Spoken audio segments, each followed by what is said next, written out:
우리 입관 예배가 있어서 좀 일찍 마칠 예정입니다. 교회의 주인은 오직 하나님이라는 제목으로 말씀을 전합니다. 한번 따라합시다. 또 고린도 교회.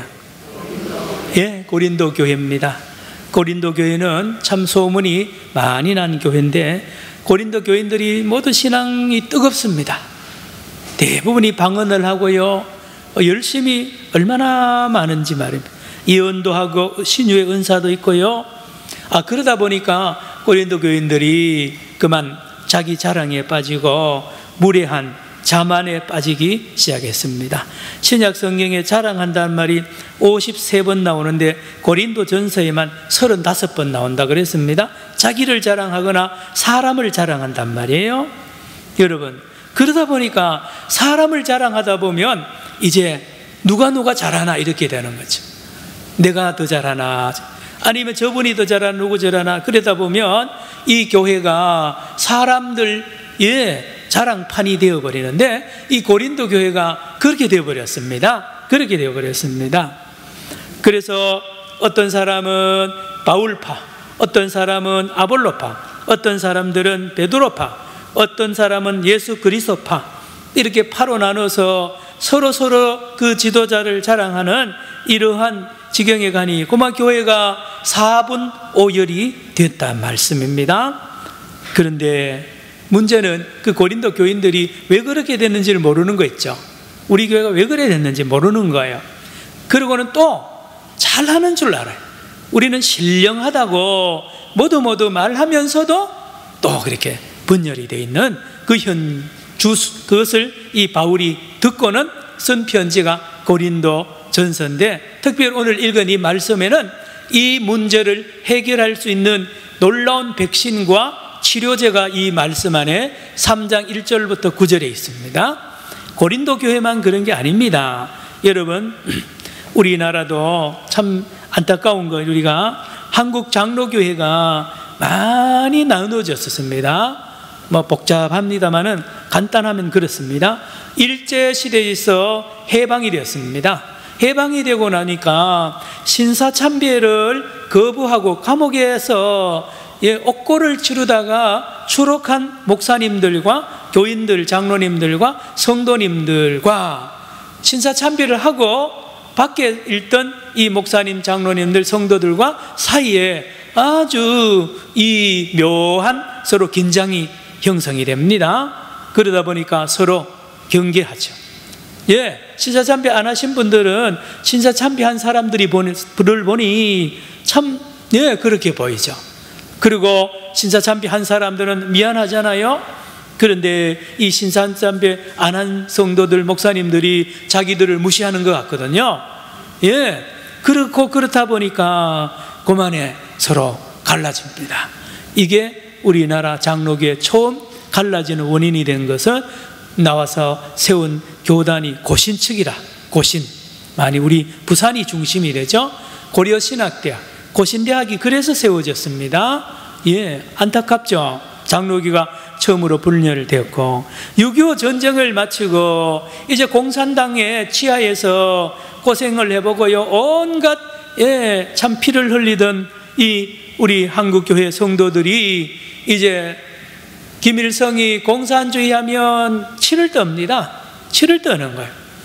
그런데 이게 교회 안에 들어와서요, 어떤 WCC라는 이 세계 이 교회 에큐미나칼 공동체가 공산주의도 용납하는 것 같고요, 공산주의하고 이렇게 교제하는 것 같으니까 안 된단 말이에요. 공산주의하고 우리는 절대로 손잡을 수 없다. 그래서 드디어 또 한 번 교파가 나누어지는데, 합동과 통합이라고 여러분 들어보시는지 모릅니다. 합동. 그래서 서울에 가면 총신대학교가 있는데, 이분들은 WCC를 따르는 이 목사님들, 교인들과 같이 할 수 없다 그래서 따로 교단을, 장로교를 세운 게 합동측이다. 그리고 남아있고 WCC도 공산주의도 어떤 면에서 저들을 전도해야 되고요, 여러 가지 또 에큐메니칼에서 초교파로 모여야 된다. 교단과 교파를 초월해서 전 세계의 교회를 하나로 교류해야 된다는 이 어떤 에큐메니칼 쪽으로 이렇게 관계를 맺는 그 교단이 남아있었는데, 그 교단을 우리는 장로교회 통합측이라 그래요. 통합측. 장신대를 중심해서 이제 교단이 나눠지죠. 우리 교회는, 우리 산정형 교회는 통합측입니다. 자, 그리고 나중에 되면 신학이 또 진보적인 신학 입장이 있고 아주 보수 신학이 있어요. 여기서 또 한번 나눠지는데 한신대학이라 그러죠. 기독교 장로회 측. 이렇게 해서 장로교회가 여러 번 최근에는 이 합동측도 수십 개로 또 쪼개집니다. 복잡합니다. 이 부산에도요, 한기총이 부기총 부산 기독교 총연합회가 요 작년부터 또 쪼개져 있어요. 여러분, 자, 이게 문제입니다. 문제. 고린도 교회도 문제입니다. 왜 그런가? 오늘 본문은 정확하게 거기에 대한 원인을 지적해 줍니다. 여러분, 5절부터 읽습니다. 5절부터 7절. 자, 그런즉 누구요? 아볼로는 무엇이며 또요? 바울은 무엇이냐? 그들은 주께서 각각 주신 대로 너희로 하여금 믿게 한 뭐도요? 사역자들이다. 자, 이리 보십시오. 이제 그렇습니다. 여러분, 이제 여러분이나 저나 늘 조심해야 되는 게 뭐냐면, 눈에 보이는 교회 지도자, 특별히 담임 목사, 교회마다 있죠. 또 목사님들마다 여러 은사가 달라요. 그러다 보면 어떤 목사님들 중에는 막 카리스마라 그러죠. 부흥사 같은 목소리도 거하시고요. 막 이렇게 말도 함부로 할 경우가 있어요. 막 집사님, 권사님 보고 말을 놔버리고, 명령도 하고 마치 교회 주인처럼 이렇게 군림한다 그럴까요? 이런 목회자들이 가끔 있습니다. 그러면 교인들 중에는 거기에 쏙는 거예요. 저 목사님이 대단한 능력을 가지고 있고 저 목사님만 있으면 우리 교회 부흥이나 모든 문제가 해결될 수 있을 것 같다. 그래서 목사님, 바울 목사님 최고입니다. 또 조금 있다니까 바울 목사님은 다른 교회로 가고 아볼로 목사님이 부임을 했어요. 아볼로 목사님도 말도 잘하고요, 유창하게 설교합니다. 아볼로 목사님 최고다. 그리고 베드로가 최고다. 전부 다 이렇게 나누어져 있습니다. 4절 읽습니다. 4절, 오늘 본문 4절 시작. 어떤 이는 말하되 나는 바울에게라 하고 다른 이는 나는 아볼로에게라 하니 너희가 육의 사람이 아니리요. 자, 헬라 문화라 그랬습니다. 그리스 문화는 조각이 보면 사람을 멋지게, 비너스상 보시고 다비드상이나 보면요, 육체가요 또 근육 대단합니다.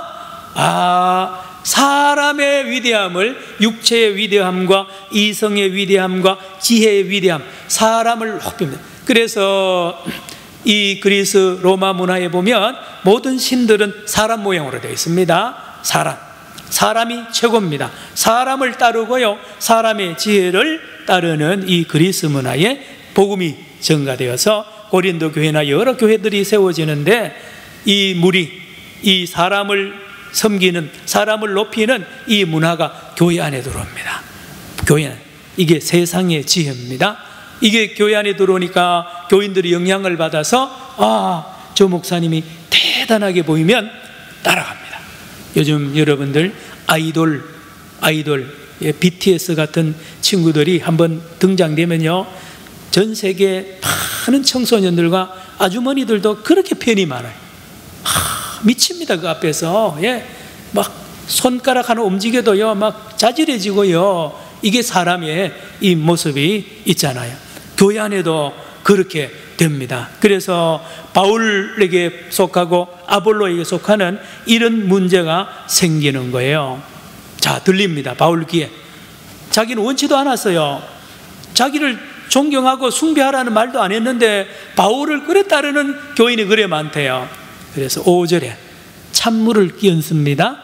정신 차리라는 거예요. 5절 바울이 이렇게 말합니다. 시작. 그런즉 아볼로는 무엇이며 바울은 무엇이냐? 그들은 주께서 각각 주신 대로 너희로 하여금 믿게 한 뭐라고요? 사역자들, 집사라면 집사, 일꾼이란 일꾼, 머슴이라는 거예요.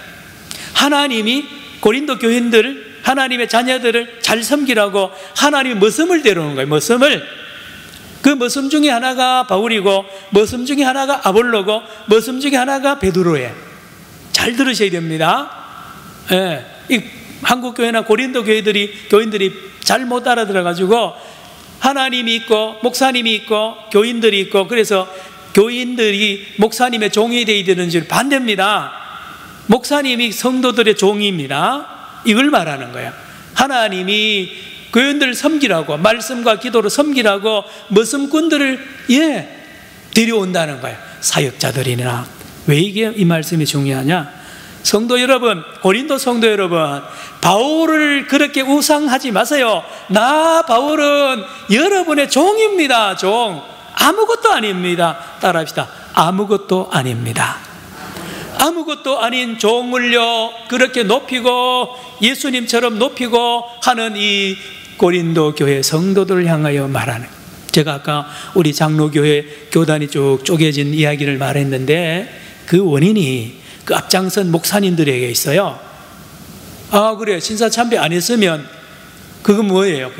그게 대단합니까? 따라합시다. 아무것도 아닙니다. 이렇게 말했었어야 됩니다. 신사참배 안 하고 감옥에 있다가 추록한 목사님, 장로님, 성도들이 우리는 아무것도 아닙니다. 숨어야죠. 그걸 왜 자랑합니까? 그걸 왜 그렇게 위대하게 봐요? 우리 교회도 주기철 목사님이 순교하셨지만 주 목사님이 원하는 게 그거예요. 나를 너무 숭배하지 말라는 거야. 나는 아무것도 아니라는 거야. 내가 순교한 거는 내 힘으로 한 게 아니고 하나님이 은혜를 줘서 그렇게 한 것뿐이라는 거예요. 이걸 잘 알아야 됩니다. 바울이 지금 그 말 하잖아요. 나는 존경받을 게 하나도 없습니다. 난 아무것도 아닙니다. 자, 6절 갑니다. 6절. 왜 아무것도 아니냐? 시작. 나는 심었고 아볼로는 물을 주었으되 오직 하나님께서 자라나게 하셨나니. 농사 지어 보신 분은 아시죠? 여러분, 농부가 하는 일이 많은 것 같죠? 아닙니다. 농부는요 하는 거 몇 개 없어요. 씨 뿌리고 물 주고 거름 주고 비료 주고 김 메고, 나머지 모든 거는요 하나님이 하십니다. 밤에도 하나님이 일하시는 거 아세요? 농사 지어보면 압니다.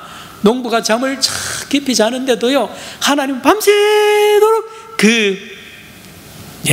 채소와 이걸 기릅니다. 말씀을 제가 전해드렸는데, 제가 여기 오기 전에 양평에 우리 마당에 가지도 심어보고 또 오이도 심어보고 수세미도 심어. 수세미. 여러분 수세미 아세요? 여러분 8년이 지났는데요 제가 거기서 지은 수세미가 지금도 설거지합니다. 목사님 설거지 하십니까? 하죠. 제가 얼마나 설거지 잘하는데 올해는 안 돼서요. 설거지 합니다. 여러분 신기한 거는요, 저녁에 이렇게 되면 오이가 요만하거든요. 이제 못 따먹어요. 근데 아침에 일찍 일어나서 가면요 오이가 밤새도록 쏙 커가지고요 따먹을, 가지도 그러고요. 신기합니다. 여러분 하나님은요 졸지도 않고 주무시지도 않고 농사를 지으세요. 햇볕을 누가 줍니까? 농부가 줍니까? 비를 누가 줍니까? 99.99999%를 하나님이 다 하고 0.0001%를 아볼로, 바울에게 하는 거예요. 목회도 똑같다는 거예요. 썩는 거죠. 그래서 그 신자파 참배를 하고 나온 목사님들, 또 대단한 용공과 관계없다는 그분들 말입니다. 스스로에게 썩는 거예요. 하나님이 하셨거든요. 하나님이 하셨어요. 그렇잖아. 이름도 없이 빛도 없이 그냥 지나가야 돼요. 자, 그런데 더 문제는 누구냐? 목사님들이 문제가 아니고 교인들의 문제입니다. 교인들. 잘 보세요. 바울 목사님을 막 높이는 분이 있어요. 분들이 있어요. 교인들 중에. 왜 그런지 아세요? 바울 목사님을 내세워가지고 바울 목사님을 뒤에서 컨트롤하는 거죠. 보세요. 우리가 바울 목사님을 높이고 바울파 그러는 목적은 바울을 위한 게 아니고 그 사람들을 위한 거야. 그래서 바울 목사님이 자기들 뜻대로 안 하면 또 바꿔야 됩니다. 다른 목사로 바꿔가지고 뒤에서 조정하는. 교회 안에도 그렇습니다. 교회 분쟁도 100% 똑같아요. 그 교인들이 그 욕심이 있는 거야. 그래서 누구냐 여러분, 자 보세요. 1절로 올라갑니다. 1절. 고린도 교인들은 신령하다 그러는데 아니에요. 시작. 형제들아, 내가 신령한 자들을 대함과 같이 너희에게 말할 수 없어서 육신에 속한 자 곧 그리스도 안에서 어린 아이들을 대함과 같이 하노라. 2절. 내가 너희를 저주로 먹이고 밥으로 아니하였노니 이는 너희가 감당하지 못하였음이거니와 지금도 못하래. 3절까지요. 너희는 아직도 육신에 속한 자로다. 너희 가운데 시기와 분쟁이 있으니 어찌 육신에 속하여 사람을 따라 행함이 아니리요. 누구를 따라 행한다고요? 사람을 따라. 그러니 육신에 속한 자죠. 자기들은 성령에 속한 자고 신령한 자라 그러는데 실질적으로는 모습은 어린 애기고 육신에 속한 자예요. 세상 사람하고 똑같단 말이에요. 예. 여러분, 여기 신령한 자들이라는 뜻은 예수 그리스도와 함께 자기의 정과 욕심을 십자가에 어떻게 해요? 못 박혀 죽은 사람을 말합니다. 예, 말씀드렸죠? 바울을 존경하고 뭐 대단하다 그런데요, 그 뒤에 그 교인들의 욕심이 있어요. 바울을 내세워가지고 내가 우리 교회의 주인이 되어야 된다. 예, 그래서 바울에게 막 압력을 넣는 거예요. 예를 들면 이렇게 하세요, 저렇게 하세요, 저렇게 하세요. 안 하면요 또 뒤집어 버리고요 다른 사람 또 바꿔야 돼요. 이게요 모든 교회에 다 있습니다. 다 있어요. 얘요 자기가 안 죽어서 그래요. 신령한 사람은요 십자가에 못 박혀 죽었기 때문에 절대로 자기 이야기 안 합니다. 못해요. 안 보여요. 또 그게 안 보여요. 예수만. 따라합시다. 오직 예수. 그렇습니다. 오직 예수만 있는 사람이야말로 신령한 사람입니다. 신령한 사람이에요. 다시 껑충 띱니다. 여러분 7절로 갈까요? 7절. 그런즉 시작. 그런즉 심는 이나 물 주는 이는 아무것도 아니로되 오직 자라게 하시는 이는 하나님뿐이니라. 아무것도 아닙니다. 아무것도 아닙니다. 이게 쉽지 않습니다. 쉽지 않아요. 특별히 유명한 목사님일수록 이게 어려워요. 대단한 교회를 개척해가지고요 몇만 명으로 다 이렇게 해놓으면요 그 다음에 은퇴하기 싫습니다. 예, 다는 아니로되 예, 그리고 아들한테라든지 이런 욕심이 생기는 게 내가 주인이래. 내가 주인. 그리고요 그를 존경하는 교인이 얼마나 많은지 몰라요. 그래서 후임 목사가 와도요 영향력 못 미쳐요. 그러다 후임 목사를 따르는 교인이 많으면 이제 둘이 원로 목사님하고 분쟁이라. 여러분 좀 깊은 이야기인데 우리 개신교회가 이렇게 분열되고 쇠퇴한 거는요 영락교회 한경직 목사님이 그 영향력이 많습니다. 영락교회 장로님들이 그 문제를 제일 먼저 그런 거예요. 왜냐? 박조준 목사님이 후임으로 와서 교회가 부흥을 했거든요. 근데 문제는 당회를 합니다. 박조준 목사님이 당회장이니까 당회를 다 마치면 요 장로님들 몇 분이서요 핵심 장로님들이 이제 남한산성으로 가요. 가가지고 한경직 목사님, 은퇴한 목사님 찾아가는 거예요. 가가지고 다 이야기하는 거예요. 그럼 거기서 새로 이야기해요.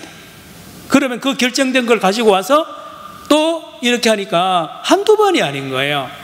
이거는 여러분이 못 듣는 이야기인데 제가 저를 주례했던 김기수 목사님이 총회장 하셔서 이스라엘 와서 직접 저한테 이야기한 거예요.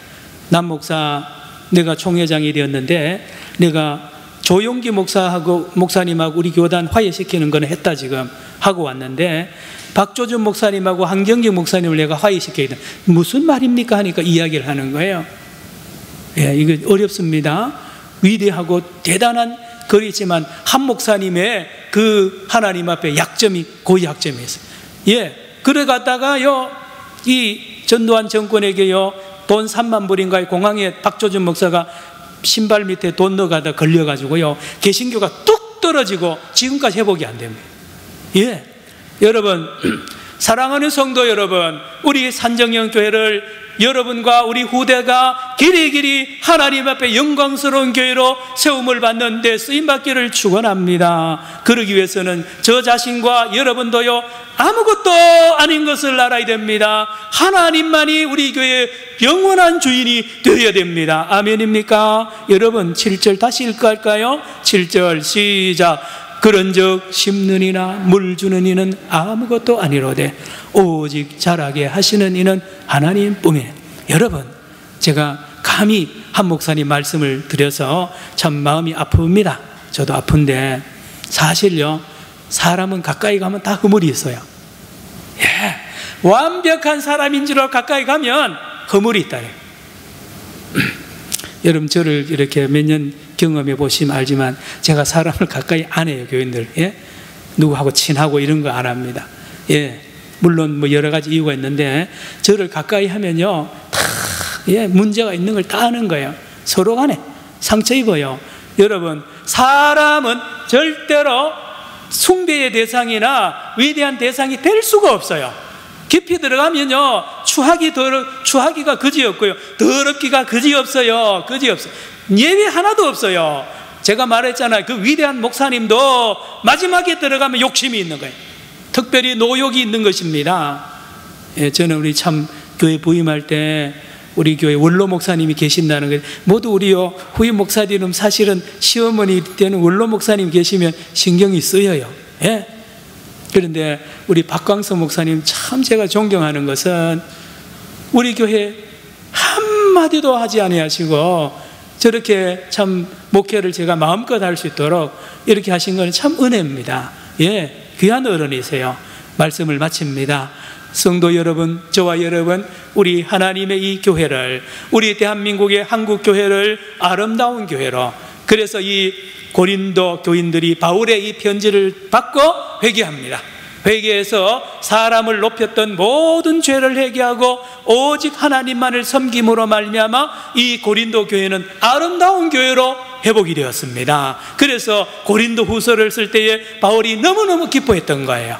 그래서 이 아름다운 교회로 회복되는 이 고린도 교회의 이 아름다움이 우리 대한민국의 아름다운 모든 교회로 회복되는 복이 있기를 축원합니다. 기도합시다. 하나님 아버지, 우리를 용서하여 주옵시고 사람을 하나님보다도 높이거나 사람을 하나님보다 섬기는 어리석은 죄를 우리 한국교회가 회개하게 하여 주옵시고 모두 다 잠시 있다가 가는 그 목회자들입니다. 저들을 불쌍히 여기며 하나님만 섬겨서 거룩한 동역자들로 같은 형제로 잘 섬기다가 천국을 교회로 세우며 교회를 천국으로 만들고 교회를 길이길이 아름다운 하나님의 나라로 만드는 일에 저희들이 쓰임받게 하여 주시옵소서. 예수님의 이름으로 기도드리옵나이다.